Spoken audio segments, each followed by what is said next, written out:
Hari Om friends, welcome once again to our Sanatan Duniya Channel, your spiritual home. In this video, I shall be narrating the story or Katha of the Mohini Ekadashi Vrat, which normally comes during the Shukla Paksha or bright fortnight of the Vaisakha month of the Hindu calendar, which normally corresponds to April or May month of the English calendar. The katha or story of this Mohini Ekadashi Vrat is as follows. Sri Yudhishthir Maharaj said, O Janardana, what is the name of the Ekadashi that comes during the bright fortnight or Shukla Paksh of the month of Vaisakha, April or May? How to observe it properly? Tell me all these details. The Supreme Personality of Godhead, Lord Sri Krishna, replied, O blessed son of Dharma, what Vasishtha Muni once told Lord Ramachandra, I am now telling you. Please listen to me carefully. Lord Ramachandra asked Vasishtha Muni, O great sage, I would like to hear about the best of all days of fasting, which destroys all sins and sorrows. I have suffered long enough to be separated from my beloved Sita, so I want to hear from you how to end the suffering. Vasishtha Muni replied, O Lord Rama, O you whose intelligence is so sharp that by simply remembering your name one can cross the ocean of the material world. You asked me to benefit all mankind and fulfill everyone's wishes. I am now describing a day of fasting that purifies the whole world. O Rama, this day is known as Vaisakha Ekadashi, which falls on Dwadashi. It removes all sins and is known as Mohini Ekadashi.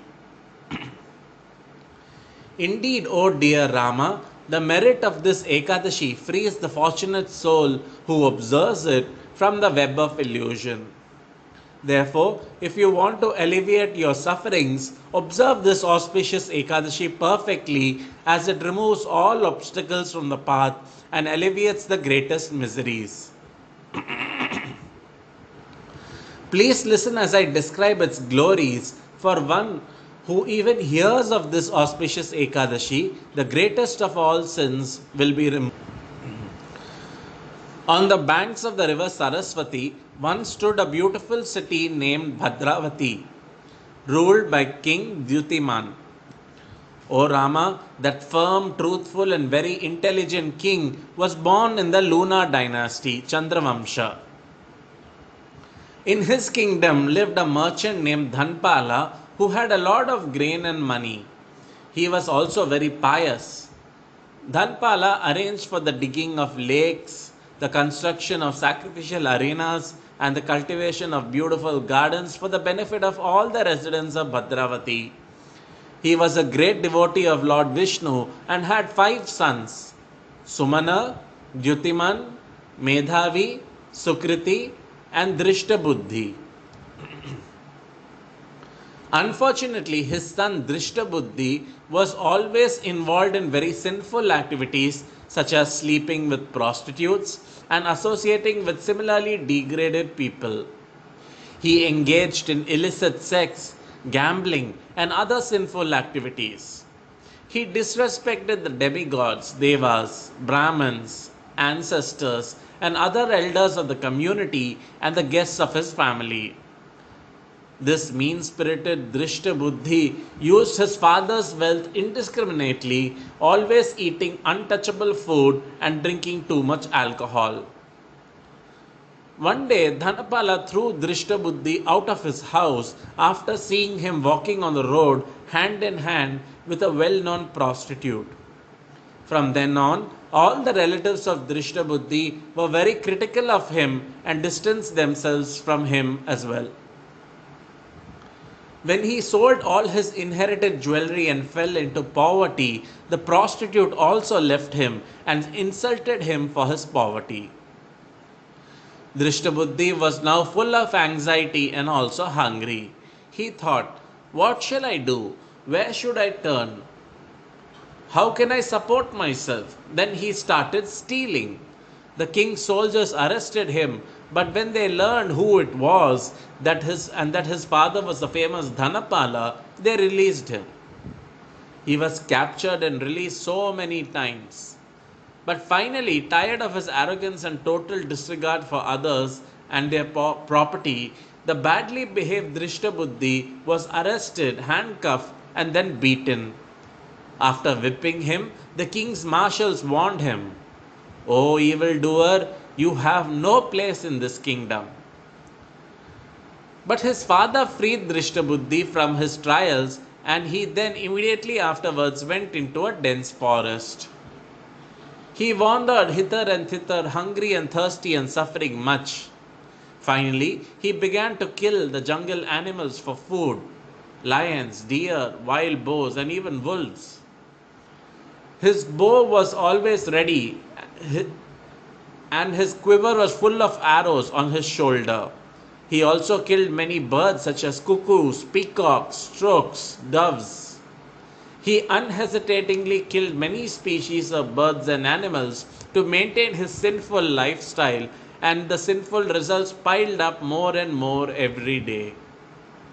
Because of his past sins, he was now immersed in an ocean of great sins that was so unceasing that he seemed unable to get out. Drishtabuddhi was always unhappy and distressed. But one day, in the month of Vaisakha, he happened to enter the holy ashram of the Kaundinya Muni because of some of his past merits. The great sage had thus finished his bath in the Ganges, and water was still dripping from him. Drishtabuddhi had the great fortune to touch a few drops of water that fell from the wet clothes of the great sage. Drishtabuddhi was immediately freed from his ignorance, and his sinful reactions diminished. Drishtabuddhi paid humble obeisance to Kaundinya Muni and prayed to him with folded palms. "O great Brahmin, tell me about the atonement that I can perform without much effort. I have committed so many sins in my life, and they have now made me very poor." The great Rishi replied, "O son, listen with great attention, for by hearing me, your life will change and you will be freed from all your remaining sins." The bright fortnight of Vaisakha, April-May of this month, sees the holy Mohini Ekadashi, which has the power to cancel sins as great and painful as Mount Sumeru. If you follow my advice and faithfully observe the fast on this Ekadashi, which is so dear to Lord Hari, you will be freed from the sinful reactions of many, many births. Hearing these words with great joy, Drishtabuddhi vowed to fast on Mohini Ekadashi according to the instructions of the sages. O best of kings, O Ramachandra Bhagavan, by fasting completely on Mohini Ekadashi, the once sinful Drishtabuddhi, the merchant's son Dhanpala, became sinless. Later, he attained the beautiful transcendental form and finally freed from all hindrances, and the carrier of Lord Vishnu, Garuda, rode him to the supreme abode of the Lord. O Ramachandra, the fast day of Mohini Ekadashi removes the darkest illusory attachments of material existence. So there is no better fast day in all the three worlds than this. Lord Shri Krishna concluded, "And thus, O Yudhishthira, there is no place of pilgrimage, no sacrifice, no charity that can give even 1/16th of the merit that my faithful devotee receives by observing Mohini Ekadashi. And he who hears and studies the splendor of Mohini Ekadashi achieves the merit by donating 1,000 cows to charity." Thus ends the story of the glory of the Vaisakha Shukla Ekadashi or Mohini Ekadashi from the Kurma Purana. So friends, here ends the story of the Mohini Ekadashi Vrat. I hope you liked this video, and if you did like it, then please hit the like button and also subscribe to this channel if you haven't done so already. I wish all of you the successful and joyful observance of all the Ekadashis And I pray that Lord Vishnu's and Lord Krishna's blessings be upon all of us. Thank you very much for watching. Have a great day ahead. Hari Om.